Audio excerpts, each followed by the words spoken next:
Sir time तो उतना नहीं मिलता है, लेकिन हाँ, अगर मैनेज की जाए चीजें तो बिल्कुल निकाला जा सकता है टाइम। पार्ट टाइम पढ़ाई करके भी सीपीडब्ल्यूडी निकाला जा सकता है। बहुत सारे बच्चे रेगुलर तैयारी करके सीपीडब्ल्यूडी नहीं निकाल पा रहे हैं। चीज के लिए सर मैं मनोहर पांडे जी की एक बुक आती है, हम्म। डॉक्टर मनोहर पांडे की, वो फॉलो किया था। सर मैराथन में सर परमार सर की एसएससी जे की सीरीज है पूरी उनकी। और सर जब मैं तैयारी में जस्ट एंटर किया था गवर्नमेंट एग्जाम की, तो सबसे पहला चैनल मैंने सर्च किया, सिविल डाला, जस्ट सिविल, तो उस पे आया सिविल जंक्शन करके।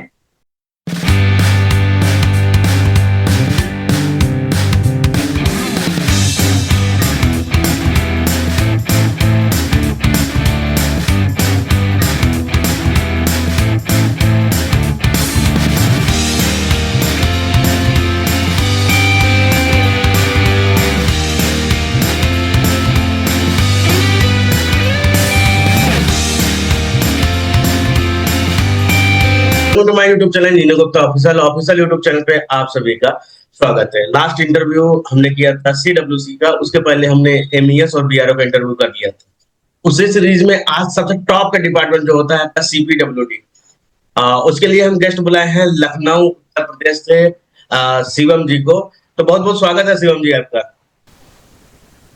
Thank you sir. बहुत बहुत बधाई हो आपको आपके सिलेक्शन के लिए। सबसे पहले फील कैसा कर रहे हैं आप इस समय?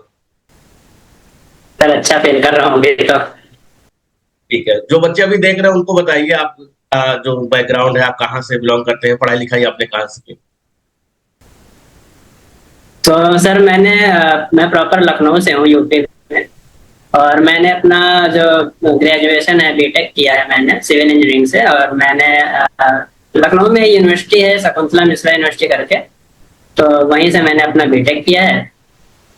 फिर मैं ज्वाइन कर लिया पावर ग्रिड में 1 साल के लिए अप्रेंटिसशिप। और चूंकि मैं गेट की भी प्रिपरेशन किया था शुरू में, तो मैंने गेट की काउंसलिंग कराई 24 में, जिससे मुझे आईआईटी कानपुर मिला एमटेक जियो टेक्निकल इंजीनियरिंग। तो अभी मैं अपना लास्ट ईयर एमटेक का कंप्लीट करने वाला हूँ। तो एमटेक करते समय पढ़ाई का टाइम मिल जाता है सबसे कई लेवल के लिए? सर टाइम तो उतना नहीं मिलता है, लेकिन हाँ, अगर मैनेज की जाए चीजें तो बिल्कुल निकाला जा सकता है टाइम। जो बच्चे अभी बीटेक के बाद एमटेक कर रहे हैं वो जान लें कि पार्ट टाइम पढ़ाई करके भी सीपीडब्ल्यूडी निकाला जा सकता है। बहुत सारे बच्चे रेगुलर तैयारी करके सीपीडब्ल्यूडी नहीं निकाल पा रहे हैं। तो ये देख लो आप लोग टॉपर्स कैसे होते हैं। एमटेक भी चल रहा है, पढ़ाई भी चल रही है और सिलेक्शन भी, वो भी सीपीडब्ल्यूडी में। क्या राज है पढ़ाई कहाँ, क्या ऐसा आप क्या कैसे पढ़ाई करते थे जैसे सीपीडब्ल्यूडी निकल गया वो भी पार्ट टाइम में? पढ़ाई का यही था कि मेरा जो एक गोल था पहले ही मैंने अपना फिक्स करके रखा था कि हाँ, मुझे ये चीज ही करनी है। मैं इधर उधर भटका नहीं शुरू से ही। तो मैंने सोच के रखा था कि हाँ, एसएससी जेई ही प्रिपरेशन करनी है। शुरुआत में हाँ, मैं गेट ही कर रहा था, लेकिन फिर आइडिया मैंने सोचा कि यार गेट में उतनी रैंक नहीं आ पा रही है मेरी, तो मैंने एसएससी जेई की तरफ शिफ्ट किया था। फिर प्रॉपर कंसिस्टेंट रहा उस पे। और मेरा फिर जो रिजल्ट है वो आपके सामने है अभी। सबसे पहले हम बात करेंगे टायर फर्स्ट की, और टायर फर्स्ट में सबसे बड़ी बीमारी जो है वो जीएस की होती है। इंजीनियर सबसे ज्यादा उससे डरता है। तो उसमें कितने स्कोर थे आपके? सर इस बार तो मेरा स्कोर बहुत कम था, 18 मार्क्स थे बस। तो 18 मार्क्स तैयारी क्या क्या क्या किया, तैयारी किया था आपने जीएस के लिए? जीएस के लिए सर मैं मनोहर पांडे जी की एक बुक आती है, डॉक्टर मनोहर पांडे की, वो फॉलो किया था। बाकी करंट अफेयर्स के लिए मैं लास्ट में जब पेपर्स के 10 दिन पहले मैंने करंट अफेयर यूट्यूब से मैराथन की थी, तो वहां से हेल्प मिली थी। किसका मैराथन ज्वाइन किया था आपने? सर मैराथन में सर परमार सर की एसएससी जे की सीरीज है पूरी उनकी। और नए चैनल कोई भी सर करंट अफेयर के लिए तो कोई भी फॉलो कर सकते हैं, ऐसा कोई जरूरी नहीं है कि किसी पर्टिकुलर का ही फॉलो किया जाए। जो बच्चे देख रहे हैं परमार की जो मैराथन क्लास है वो ज्वाइन कर सकते हैं लास्ट के कुछ दिनों के लिए, जब आपके एग्जाम सामने हो। प्री में क्या स्कोर थे, तैयारी कहाँ से शुरू की आपने, और क्या क्या चीजें आपने यूज की तैयारी के समय, वो हम जानना चाहेंगे।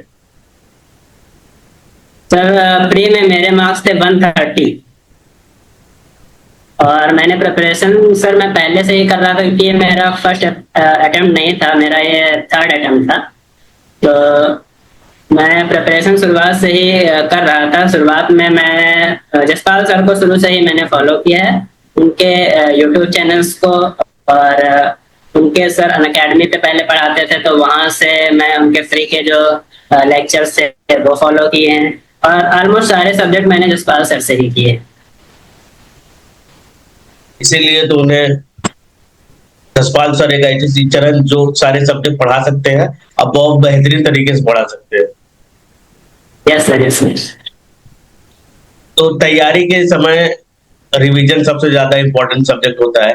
बच्चे पढ़ाई तो कर लेते हैं, रिवीजन करने में लापरवाही कर देते हैं, तो वो कैसे टैकल किया आपने। सर जब मैं जसपाल सर से पढ़ रहा था यूट्यूब पे और उनके अनअकैडमी चैनल्स के थ्रू, तो सर नोट्स में बना रहा था, लेकिन बहुत ज्यादा ही वो लेंदी हो जा रहे थे। फिर जब एग्जाम आ रहा था तो उतना रिवीजन हो नहीं पा रहा था मुझसे, कुछ चीजें मिस हो जा रही थी, फिर वो माइंड में नहीं रह रही थी एग्जाम के टाइम पे। तो फिर मैंने आपके ही चैनल पे बहुत सारे जो भी टॉपर्स का आप इंटरव्यू लेते रहते हैं, वहीं से देखा था इंटरव्यू। एक टॉपर थे, उनका इंटरव्यू, तो उन्होंने बताया था वो स्मार्ट स्कैन YCT की एक बुक आती है, स्मार्ट स्कैन करके। हाँ, तो वो मैंने खरीदी थी। तो वो मैंने जब पढ़ा, उसमें देखा कि हाँ यार, ये सारी चीजें तो पेपर में इसी से आ रही हैं, और ज्यादातर चीजें रिलेट कर रही थी, और कॉन्सेप्ट में भी कोई ऐसा लैक नहीं था कि हाँ ये चीज मिस कर रही है ये बुक। तो मैंने समझा कि अब ये बुक मैं प्रॉपर फॉलो करूंगा, और मैं बुक चेंज नहीं करूंगा, क्योंकि अगर मैं एक बार चेंज कर दिया और अपने कई बुकों का यूज करने लगा, तो फिर मैं डायरेक्शन से भटक जाऊंगा। तो मैंने एक प्रॉपर बुक फॉलो की, और जीके के लिए जैसा मैंने बताया, मनोहर पांडे की बुक फॉलो। रिवीजन के लिए हाँ, रिवीजन के लिए स्मार्ट स्कैन मैंने प्रॉपर फॉलो की। फ्री के तैयारी तो परफेक्ट है, मनोहर पांडे से आपने नॉन टेक पढ़ लिया, स्मार्ट स्कैन से आपने रिवीजन फॉलो कर लिया। रीजनिंग में क्या स्कोर थे, रीजनिंग तो विशेष जरूरत पड़ेगी नहीं आपकी डीपीटी में। तो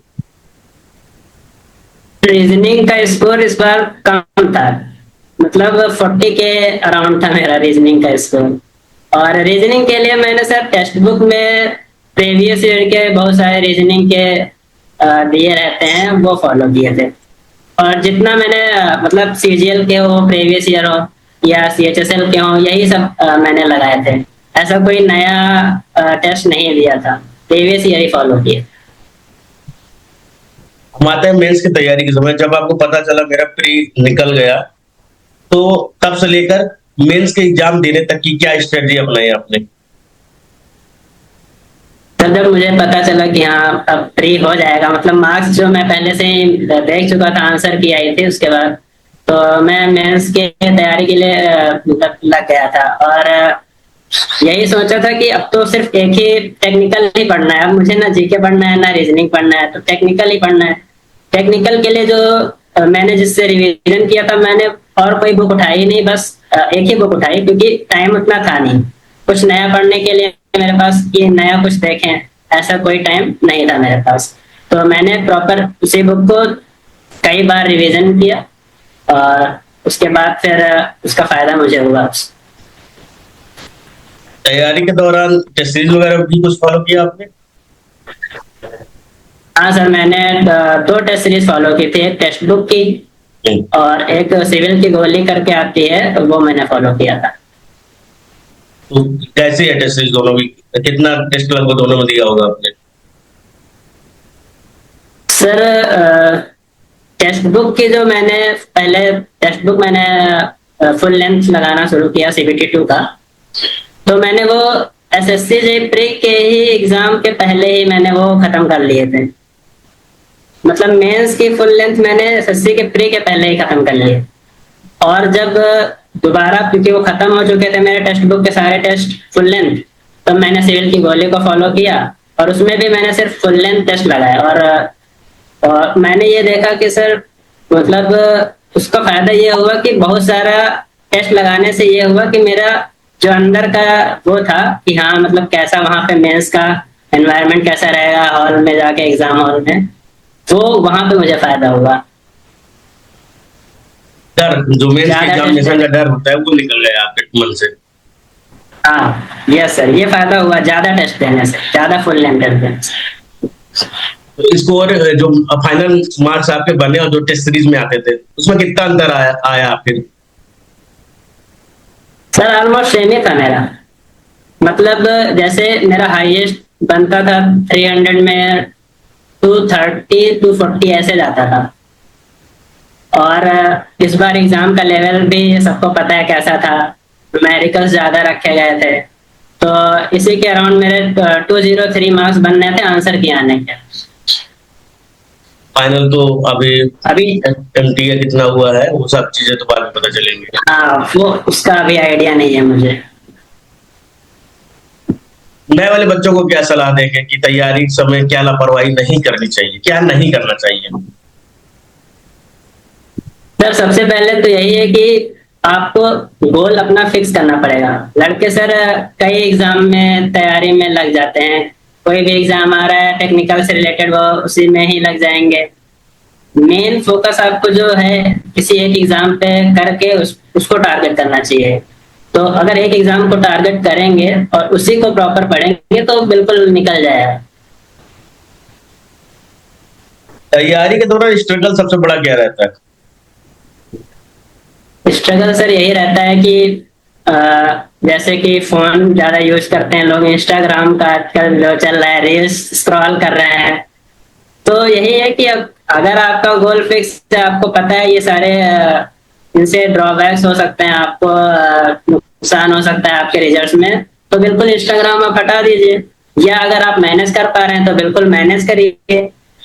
और एक ये अपना रखिए टारगेट कि जिस दिन आपको जितना कंप्लीट करना है टारगेट जो भी आप लेके चल रहे हैं, जैसे पर्टिकुलर सब्जेक्ट के आपको PYQs मान लीजिए खत्म करने हैं, तो उतना अगर आप खत्म कर रहे हैं फिर आप कुछ भी स्क्रॉल कर रहे हैं उससे फर्क नहीं पड़ता है। ये चीज मतलब आपको गोल कंप्लीट करके फिर जो भी करना है करिए। आज की तैयारी में एक फैक्टर और काम करता है सोशल मीडिया में, टेलीग्राम। हाँ सर, टेलीग्राम का तो मैंने भी यूज किया है। तो जो नए बच्चे हैं उनको ये बताइए कि कौन कौन सा चैनल उनको ज्वाइन करना चाहिए टेलीग्राम पे? सर जब मैं तैयारी में जस्ट एंटर किया था गवर्नमेंट एग्जाम की, तो सबसे पहला चैनल मैंने सर्च किया, सिविल डाला, जस्ट सिविल, तो उस पे आया सिविल जंक्शन करके। तो पहले मैंने देखा इसमें ज्यादा बच्चे जुड़े हैं, तो पहले मैं उसी पे जुड़ गया। और फिर देखा कि वो रेगुलर अपडेट भी दे रहा था, उससे फायदा हुआ। फिर मैंने SSC के कई सारे ग्रुप हैं। नोट्स और शॉर्ट नोट्स में क्या डिफरेंस आपने बनाया था या नहीं, या डायरेक्ट ऐसे ही केवल स्मार्ट स्कैन यूज किया था आपने? नहीं सर, स्मार्ट स्कैन के अलावा भी मैंने चीजें की हैं, जैसे कि स्मार्ट स्कैन तो मैं पढ़ता था रिवीजन के लिए, लेकिन जब मैं मॉक दे रहा था फुल लेंथ CBT 2 के लिए और CBT 1 के लिए भी मैंने सेम चीज फॉलो की थी। मॉक देने पे मुझे पता चलता था कि बहुत सारे क्वेश्चन ऐसे हैं जो मतलब मेरी रेंज में नहीं आ पा रहे थे, तो मैं उनको नोट डाउन कर रहा था। और इस तरह से मैंने बहुत सारे क्वेश्चन नोट डाउन कर लिए थे, बहुत सारे, तो उनको भी मैंने रिवीजन किया है कई बार, तो इससे भी फायदा होगा। आप यूपी से हैं, यूपी में गवर्नमेंट जॉब पाने के बाद घर वालों को सिलेक्शन, जो रिएक्शन होता है सिलेक्शन के बाद वो बहुत अजीब होता है। अपने घर में सबसे पहले किसको पता चला, उसका क्या रिएक्शन था? सबसे पहले तो सर मुझे ही पता चला। फिर मैंने अपने भैया को फोन किया, तो मैंने बताया कि हाँ मतलब मेरा SSC JEE में हो गया है, आज रिजल्ट आया है। तो बोले क्या मिला, मैंने कहा CPWD मिला है। तो बोले बहुत अच्छा, मतलब बहुत अच्छा बोल रहे हैं। मैंने कहा हाँ। कह रहे ठीक है, अब आगे का क्या है? फिर बताया कि आगे ये प्रोसेस है अभी, वो फॉलो करने हैं। कोई विशेष रिएक्शन किसी से? विशेष रिएक्शन ऐसा कुछ नहीं था, हाँ, लेकिन मैं अभी जैसे हॉस्टल में था, हॉस्टल से जब घर गया तब हाँ वो चीजें थी कि हाँ सब लोग खुश थे कि हाँ अब जॉब हो चुकी है तुम्हारी, अब कोई दिक्कत नहीं है, यही था। शादी की तैयारी होगी अब? नहीं सर, अभी शादी का। अभी शादी नहीं कर ली? चलिए कोई नहीं, बहुत अच्छा लगा शिवम जी आपके साथ इंटरव्यू करके, और कुछ चीजें आपने बहुत ही बेहतरीन समझाई बच्चों को, और टायर फर्स्ट के लिए और टायर सेकंड के लिए भी। बुक्स वगैरह के अगर आप बता दें कि आज के समय में अगर मुझे एसएससी जेईई टारगेट करना है, तो मुझे जैसे एक मनोहर, आपने बताया मनोहर पांडे सर की बुक फॉलो करने के लिए, और कौन कौन सी बुक फॉलो करनी चाहिए मेंस एसएससी की एग्जाम देखते हुए? अगर प्रॉपर एसएससी जेई का मैं बताऊं तो सर, वाईसीटी की ही मैंने बुक फॉलो की है, कोई और नई बुकें फॉलो नहीं की। वाईसीटी में यही जेई की एक बुक आती है जिसमें बहुत सारे नंबर ऑफ क्वेश्चन होते हैं, 2 वॉल्यूम होते हैं उनके, वो मैंने फॉलो की है। और एक स्मार्ट स्कैन, बस इससे ज्यादा मैंने कोई बुक नहीं फॉलो। तो स्मार्ट स्कैन और फिंगरप्रिंट फॉलो करके, और साथ में टेक्स्ट बुक और सिविल की गोली टेस्ट सीरीज, इतना स्टडी मटेरियल काफी है। बाकी आपके कोचिंग के नोट्स जो कहाँ से भी आप पढ़ रहे हैं? हाँ, वो सफिशियंट है सर। ठीक है, तो जो बच्चे देख लिए हो, जिनको चीजें समझ में आ गई हो, फॉलो करिएगा अगर आप लोगों को सीबीडब्ल्यूडी चाहिए। बाकी शिवम सर से, मतलब जो हमारे गेस्ट है, मैं भी शिवम ही हूँ, ऐसा नहीं है। शिवम सर से अगर कोई जो हमारे गेस्ट है उनसे कोई क्वेश्चन होगा, तो कमेंट बॉक्स में आप लोग कमेंट करिएगा। सर बिल्कुल आप लोगों के लिए जवाब देंगे। हो सकता है कभी लाइव सेशन करने का मौका मिलेगा तो हम लोग जरूर लाइव लेकर आएंगे। आज के लिए बस इतना ही, मिलते हैं नेक्स्ट इंटरव्यू में नए टॉपर के साथ। Thank you guys, thank you everyone.